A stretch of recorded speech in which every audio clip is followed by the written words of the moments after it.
स्वयंपाकात स्वादाची जान, डीएम मसाले तुमच्या घराची शान. छत्रपती शासन महिला गृह उद्योग कबनूर इचलकरंजी घेऊन येत आहेत अस्सल परंपरेची मराठमोळी चव म्हणजेच डीएम मसाले. मटन मसाला, चिकन मसाला, धणे पावडर, गरम मसाला, बिर्याणी मसाला, तिखट चवदार मसाले आणि चटणी म्हणजेच डीएम मसाले. तर आजच आपल्या जेवणाची रंगत वाढवण्यासाठी केमिकल विरहित डीएम मसाले, गृहिणींच्या मनातले मसाले आणि चटणी अवश्य वापरा. डीएम मसाले महिला बचत गटाद्वारे करणारे स्वच्छ माफक दरामध्ये म्हणजेच डीएम मसाले. संपर्क दिव्याताई मगदूम, मोबाईल 91 30 80 22 55.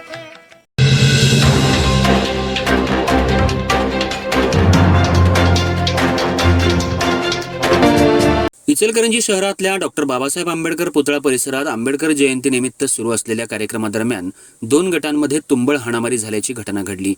ही मारामारी सोडवण्यासाठी गेलेल्या पोलीस आणि होमगार्ड कर्मचाऱ्यांवरच हल्ला केल्याप्रकरणी 10 जणांविरोधात गुन्हा दाखल करण्यात आला होता. त्यापैकी आज एका अल्पवयीन मुलासह अन्य 4 जणांना पोलिसांनी ताब्यात घेऊन न्यायालयात हजर केलं असता न्यायालयानं 2 दिवसांची पोलीस कोठडी सुनावली आहे. मंगळवारी रात्री 12:15च्या सुमाराला आंबेडकर पुतळा परिसरात मोठ्या संख्येनं नागरिक जमा झाले होते. त्याचवेळी खंजिरी इस्टेटकडे जाणाऱ्या रस्त्यावर 2 गटांमध्ये किरकोळ वाद झाला. काही क्षणातच या वादाचं रूपांतर हाणामारीत झालं. सार्वजनिक ठिकाणी सुरू झालेल्या या प्रकारामुळे परिसरात गोंधळ उडाला. याची माहिती मिळताच बंदोबस्तासाठी तैनात असलेले पोलीस कॉन्स्टेबल सनदी, पोलीस अंमलदार मधाळे, देशमुख तसंच होमगार्ड सवाईराम, संकपाळ, बडे, चौगुले यांनी घटनास्थळी धाव घेत दोन्ही गटांना शांत करण्याचा प्रयत्न केला. मात्र संशयित आरोपींनी पोलिसांनाच विरोध करत कायदेशीर कामात अडथळा निर्माण केला. दरम्यान अमोल श्रावण कटारे यानं पोलिसांना धमकावण्याच्या उद्देशानं दगडफेक केली. या दगडफेकीत एका कर्मचाऱ्याला दुखापत झाली. तसंच इतर आरोपींनी आक्रमक भूमिका घेत पोलीस आणि होमगार्ड यांच्याशी झटापट केली. यामुळे काही काळ परिसरात तणावाचं वातावरण निर्माण झालं होतं. स्थिती हाताबाहेर जात असल्याचं लक्षात येताच पोलिसांनी अतिरिक्त फौजफाटा बोलवून परिस्थिती नियंत्रणात आणली.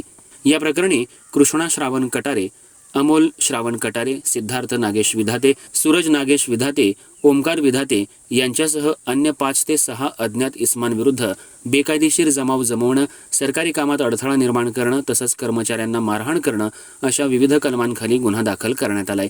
त्यापैकी आज एका अल्पवयीन मुलासह अन्य 4 जणांना पोलिसांनी ताब्यात घेऊन न्यायालयात हजर केलं असता न्यायालयानं 2 दिवसांची पोलीस कोठडी सुनावली आहे. या प्रकरणी पुढील तपास पोलीस उपनिरीक्षक जाधव करत आहेत.